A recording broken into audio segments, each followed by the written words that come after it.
All right, Sunday, November 20th, 2022. I'm working on the portrait of the murdered Colorado police officer, age 44, born in Massachusetts. I'm not sure how this is going to turn out, but if I did the same thing all the time, it would be kind of boring. So I did a pencil drawing from a photograph of the slain officer, and then instead of going over it with ink immediately, as I did with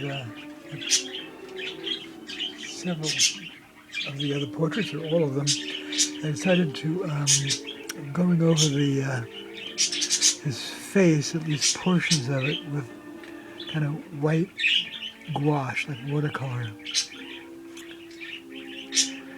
After that's dry, then I'll be going over it with linear line drawing in ink.